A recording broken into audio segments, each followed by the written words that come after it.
George Grinch, my name, and there's a few things I'd like to say. One is that I see it in the paper the other day, at night, where they were talking about rusted down wind turbines setting around the country and what you're going to do with them and so on like that. And then you look at a place like Altamont wind farm in California now has been running for, it started in 1980, it's been running now for 30 years. Now they're just pulling out these small turbines and putting in new turbines. And if any of this you want to question, I've got information here on this.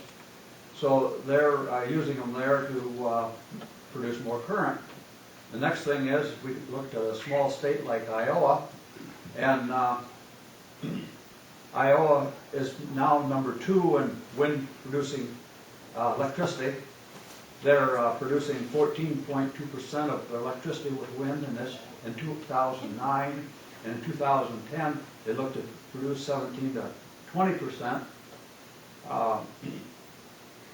In 2008, we had an increase of wind farms of 50%, in 2009 of 35%. And so I think the wind farms are pretty much here to stay. The other thing is that in I think it was here in valuation of land. I've talked to some people from the Thumb area, and they don't seem to think that the wind farms have really caused much of any change in valuation of their land. I talked to Iowa, people in Iowa. In fact, I got a friend out there just outside of Atlanta, he's a banker, and I asked him the question, have you had any change in valuation of land through here? And he says, I don't know. He says, let me do some checking and I'll get back with you. And he did about a week later. And he said that as far as the realtors and so on around through here, he said, the land is worth the same now as the houses are. The land now, he says, is either coming up in value because of wind farms or it's coming up in value because of the price of the grain. So that's what I come up with there. Then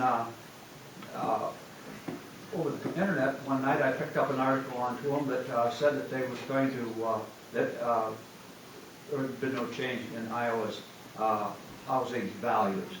Then here recently, some people from south of Lafayette, Indiana, there's a wind farm going in there, and they went up and visited the one up towards Logansport, and they come back and pretty much enthused about it. In fact, the people I talked to, they're happy to think that they're going to be able to look out and see turbines setting out on their land there. And